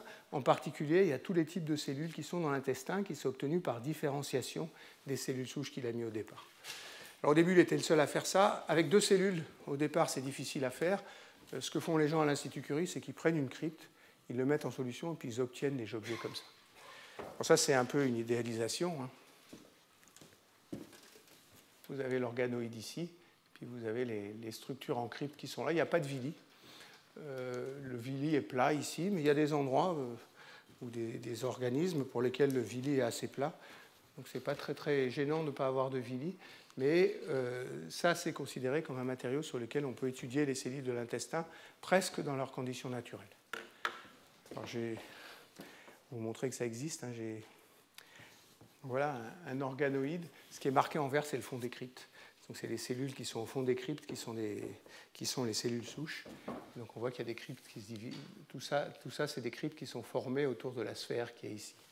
Alors, c'est moins propre que mon dessin un peu caricatural, mais on a cette structure-là et les gens arrivent maintenant à étudier les propriétés des cellules de l'intestin sur ces organoïdes. Ça a été les premiers systèmes sur lesquels ont été faits les organoïdes. Maintenant, Clevers et bien d'autres gens ont étudié les organoïdes avec des tas de tissus et c'est devenu le moyen de choix pour étudier le développement des cancers et pour étudier des drogues anticancéreuses. Donc voilà le troisième système que nous, qu'on a envie d'étudier et dont je vous parlerai au cours du cours. Donc voilà ce que je voulais dire sur ces tissus modèles. Ce que je vais faire maintenant, c'est je vais vous parler des deux derniers sujets dont je vous ai parlé, qui sont la différenciation cellulaire et la régulation de la croissance. Alors, je ne vais pas être très extensif là-dessus, mais je vais y revenir un peu.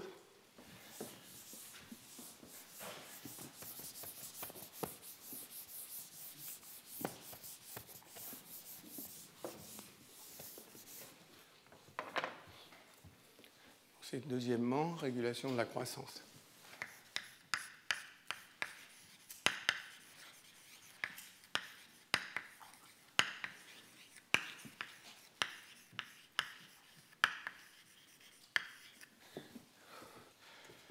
Alors d'abord, je vais parler d'hétérogénéité.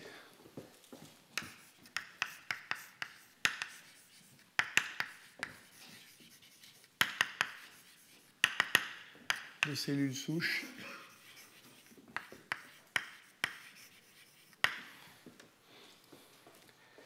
Et de différenciation.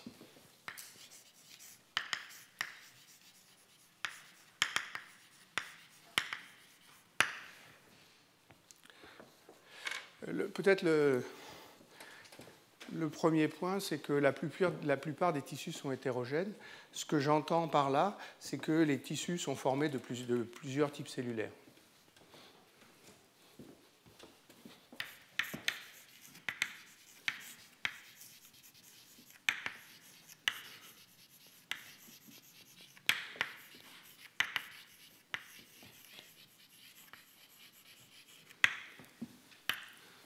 Si vous considérez les cellules humaines, il y a 230, je ne sais plus combien, types cellulaires qui sont identifiés dans certains tissus. Et dans des tas de tissus, il y a plusieurs types cellulaires qui sont présents. Donc quand je vous disais, la cellule, c'est une brique, et puis avec cette brique, je fais un tissu, en fait, il y a plusieurs briques. En gros, c'est ça que je suis en train de dire. Il y a deux exemples qui sont particulièrement marquants pour ça. Le premier exemple, c'est le cas d'une tumeur.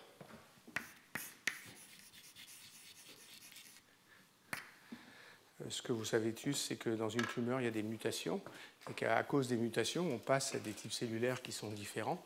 Et donc les tumeurs sont extrêmement hétérogènes, et plus elles sont anciennes, les tumeurs primaires sont extrêmement hétérogènes.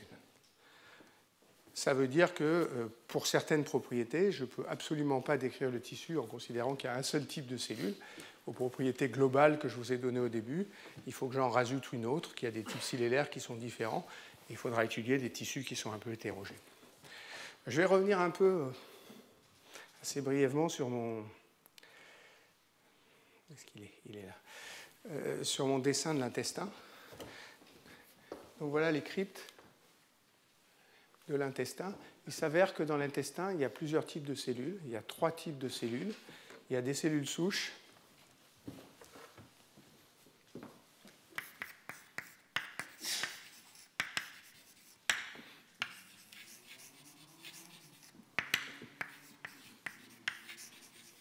Donc c'est des cellules souches intestinales. Il y a... alors je vais vous donner l'autre nom que celui que j'ai en tête. Parce que... Il y a les cellules progénitrices.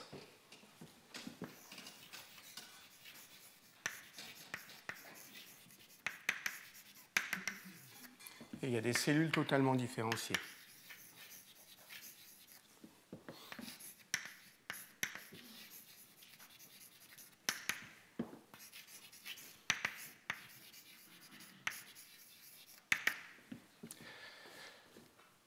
Alors, il y a eu des débats gigantesques sur où étaient les cellules souches.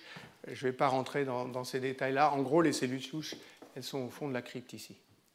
Alors, les cellules souches, elles doivent faire deux choses. Elles doivent se diviser. Et elles doivent se diviser parce qu'elles doivent maintenir le pool de cellules souches. Si les cellules souches disparaissent, la structure va disparaître. Mais elles doivent aussi se différencier, c'est-à-dire changer de type cellulaire. Et elles vont changer de type cellulaire pour devenir des cellules progénitrices. Donc, au fond de la crypte ici, il y a des cellules souches. Il y a un certain nombre de cellules souches qui se différencient. Elles vont monter vers le haut de la crypte ici, parce que quand les cellules se divident, elles vont pousser les autres cellules qui sont devant.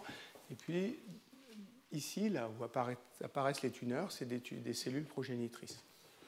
Les cellules progénitrices elles-mêmes, elles se redivisent. Elles se divisent encore plus vite que les cellules souches. Et puis, elles se différencient et elles produisent des cellules totalement différenciées. Alors, si vous allez en haut du villi, il n'y a plus que les cellules totalement différenciées et ces cellules-là meurent. Donc on passe des cellules souches, on les différencie en cellules progénitrices. Les cellules progénitrices sont poussées au milieu de la structure. Et puis en haut de la structure, en haut du villi, il n'y a plus que ces cellules totalement différenciées. Et ces cellules totalement différenciées, c'est elles qui meurent au sommet de la couche. Donc on fabrique des cellules en bas et elles vont mourir en haut. Il y a une vitesse des cellules que les gens ont mesurée. Toutes ces choses-là sont parfaitement étudiées et parfaitement contrôlées. Je vais juste vous faire un espèce de diagramme sur une des façons dont ça pourrait se passer. Donc je pars d'une cellule souche.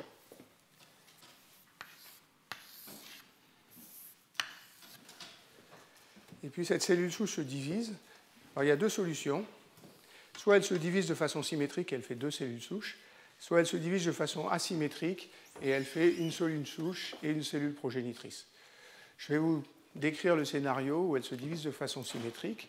Donc elle va produire une cellule souche et puis une cellule progénitrice. Il faut qu'il y ait au moins une cellule souche parce que s'il n'y en a pas une, les cellules souches disparaissent petit à petit et il faut que les cellules souches restent. Ces cellules-là, elles se redivisent.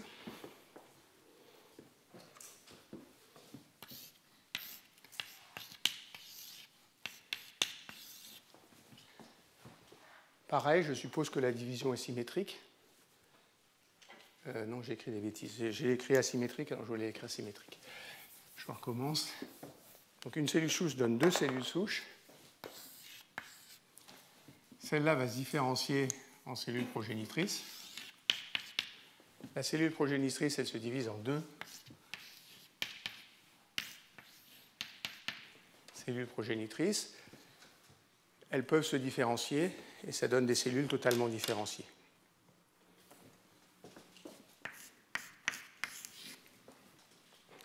Ça veut dire qu'il y a des populations de cellules différentes.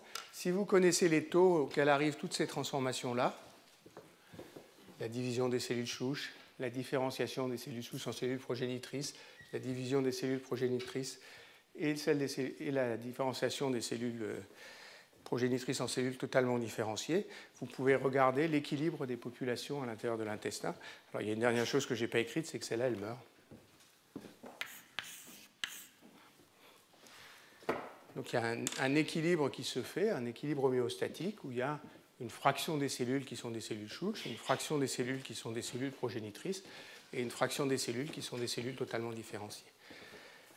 Ça va plus loin que ça, parce que ici, je ne décris pas du tout ce qui se passe spatialement le long de la crypte, je vous décris les populations globales.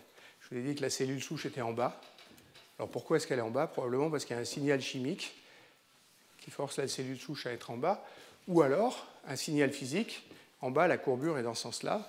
En haut, la courbure est dans ce sens-là. C'est peut-être plus facile de se diviser pour les cellules souches quand la courbure est dans le bon sens. Donc les cellules souches, elles sont au fond de la crypte. Les cellules progénitrices, elles sont dans la région intermédiaire. Et les cellules totalement différenciées, elles sont en haut. Donc ça veut dire qu'il y a des régions où il y a un type spécifique de cellules. Ça, c'est ce que les gens appellent des niches. Il y a une niche pour les cellules souches qui est tout en bas. Il y a une niche pour les cellules progénitrices qui est au milieu. Et puis il y a une niche pour les cellules totalement différenciées. Donc voilà un exemple où les différents types de cellules vont jouer un rôle. Je ne vais pas en dire plus. Je serai amené à reparler dans un des cours suivants de la différenciation des cellules. Et l'exemple que je prendrai, bien sûr, c'est l'intestin. Ce dont je vais vous parler, pour finir, c'est la régulation.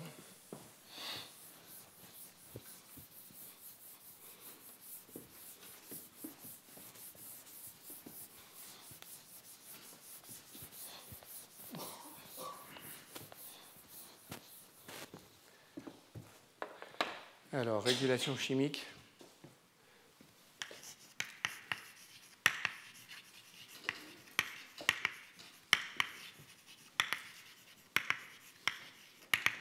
Instabilité de Turing.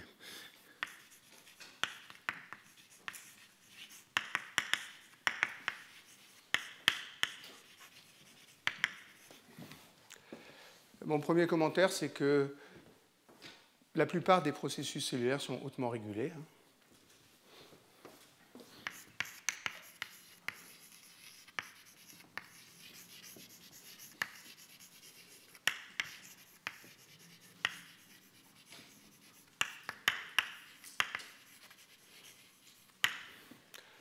Alors la taille des tissus est régulée, par exemple.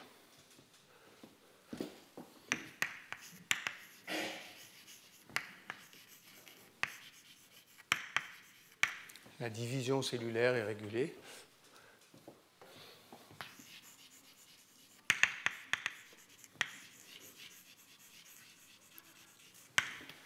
La mort cellulaire est régulée aussi.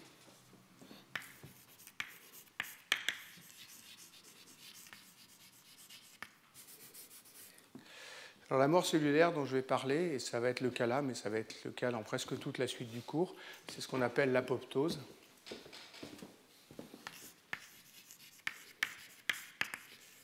L'apoptose, c'est la mort cellulaire programmée.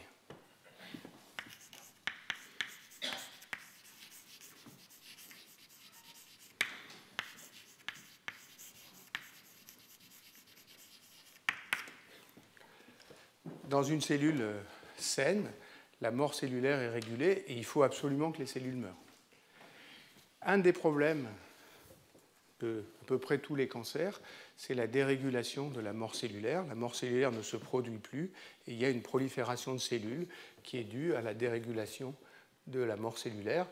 Il y a une protéine qui est extrêmement connue et qui apparaît dans presque tous les cancers, qui, quand elle est mutée, produit cette dérégulation qui s'appelle P53.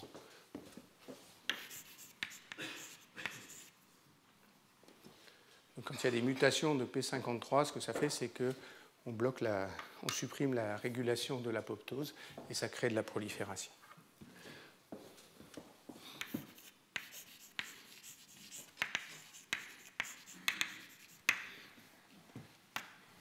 L'arrangement des cellules les unes par rapport aux autres peut être régulé aussi, le patterning des cellules.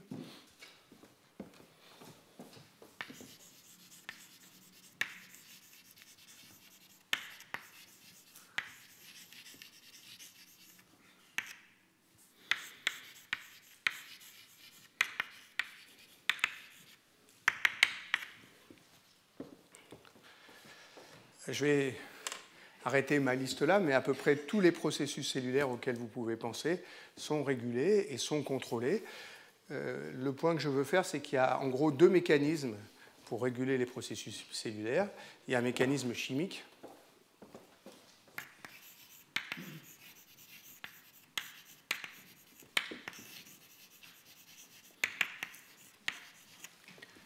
Et ça veut dire que c'est un réseau de réactions chimiques qui produit des molécules qui elles-mêmes vont modifier la transcription ou la traduction de protéines.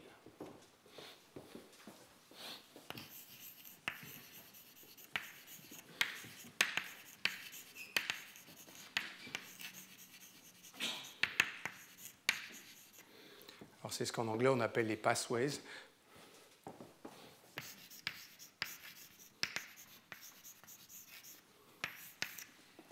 Si vous ouvrez un livre sur le cancer, ils vous donneront tous les pathways qui sont importants dans la dérégulation qui se produit dans les tumeurs. Ce n'est pas le seul mécanisme de régulation. Il y en a un sur lequel je vais insister beaucoup dans le cours, qui est la régulation mécanique.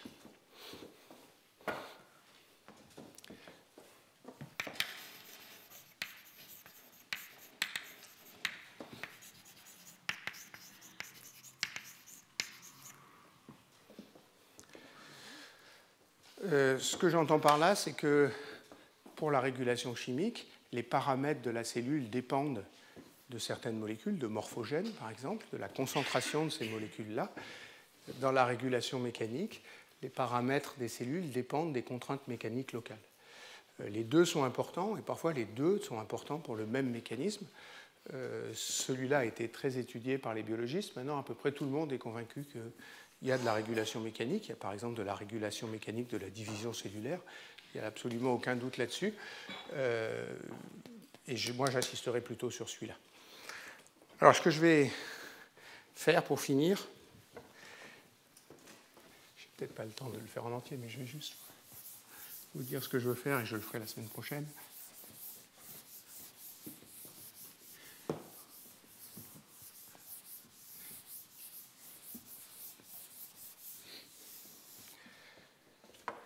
Je vais vous parler un peu de l'article qui a un peu fondé tous ces mécanismes de régulation, qui est l'article de Turing. Je ne sais pas si j'ai noté le titre. Donc c'est un article de 1952.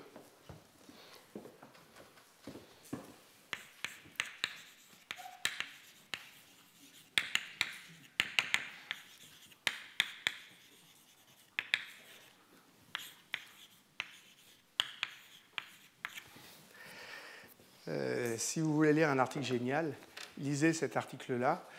C'est un article de mathématiques. Ceci dit, il ne pousse pas les mathématiques trop loin, il explique tout. Il explique même comment on résout les équations différentielles linéaires du deuxième ordre. Faites pas ça dans vos articles parce que vous n'arriverez jamais à les publier, mais quand ça s'appelle Alan Turing, on peut se permettre de faire des choses comme ça. C'est un mathématicien absolument génial qui n'a pas simplement fait des travaux dans ce domaine de la biologie et des structures spatiales en biologie. Évidemment, c'est un des fondateurs de l'informatique, par exemple. Vous avez peut-être vu ce film qui a été fait sur lui il y a quelques années. Le livre sur lequel est basé le film est un peu épais, mais absolument fascinant. C'est le genre de livre que moi je prends au début, puis après, je n'ai plus rien à faire tant que je n'ai pas fini le livre. Regardez-le, et puis regardez l'article original, c'est magnifique. C'est des mathématiques simples, il y a des conclusions extrêmement claires, et en plus, ça explique plein de manips, et depuis 1952, quand quelqu'un parle de patterning ou d'arrangement spatial de cellules ou de structure spatiale de cellules, il réfère toujours à l'instabilité de Turing.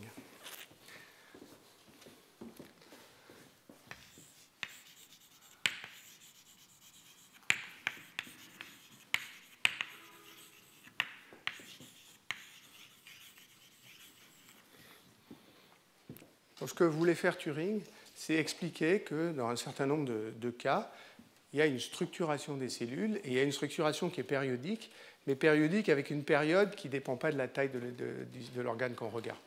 Donc c'est des structurations périodiques avec une taille intrinsèque.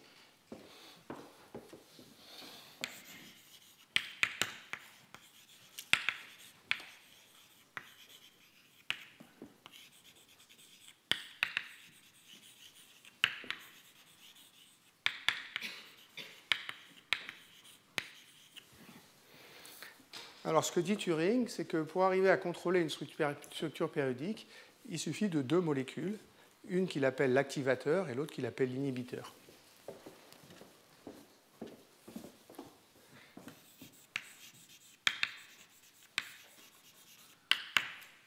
Je vais appeler A la concentration en activateur, ça c'est le nombre de molécules d'activateur par unité de volume, et puis je vais appeler I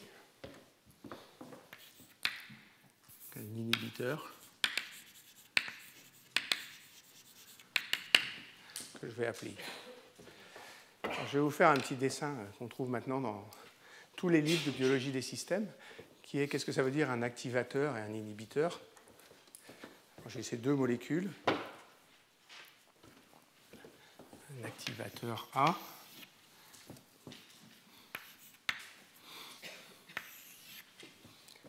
Alors l'activateur, il active la production d'inhibiteurs. Ça veut dire que plus il y a d'activateurs, plus il catalyse la production d'inhibiteurs. Alors ce que notent les gens, c'est une note avec une flèche. Ça veut dire que l'activateur aide à la production d'inhibiteurs. Mais l'activateur, il aide aussi à la production d'activateurs. Donc il active sa propre production. Donc il y a de l'auto.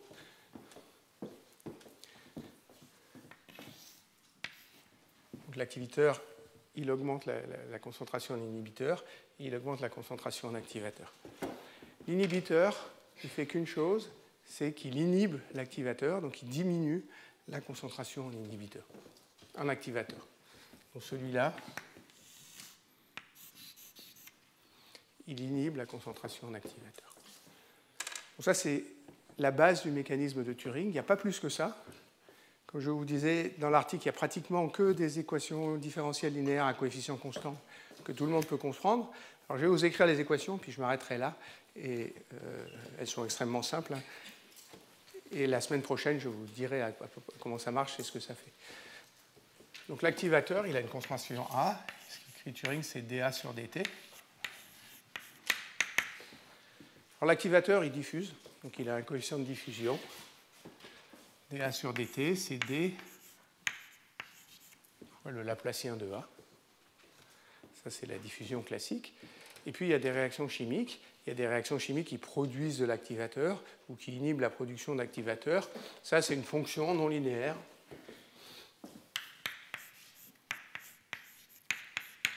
Et en gros, on n'a pas besoin de dire ce qu'est cette fonction. On sait qu'elle est non linéaire. Il y a des modèles assez classiques en biologie, par exemple de la catalyse ou des choses comme ça. On n'a pas besoin de la préciser. Il suffit de savoir que c'est une fonction non linéaire de A et de I, à condition qu'elle soit compatible avec ça. C'est-à-dire qu'il favorise la production d'inhibiteurs et qu'il favorise la production d'activateurs. Et puis, pour l'inhibiteur, c'est pareil. dI sur dt. Alors ça, c'est le coefficient de diffusion de l'activateur. Il y a dI qui est le coefficient de diffusion de l'inhibiteur. Gradient carré I. Et puis, il y a des réactions chimiques aussi qui vont produire ou détruire l'inhibiteur. Donc, c'est une autre fonction, G.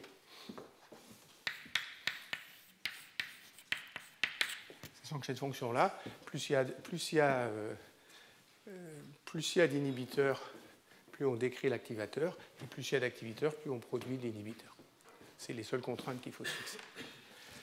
Et ce qu'étudie Turing, c'est ces deux équations-là, dans un cas très très général, simplement en regardant des petites variations, et il nous donne tous les cas possibles qu'on va pouvoir observer. Je m'arrête là, je reprendrai là la semaine prochaine.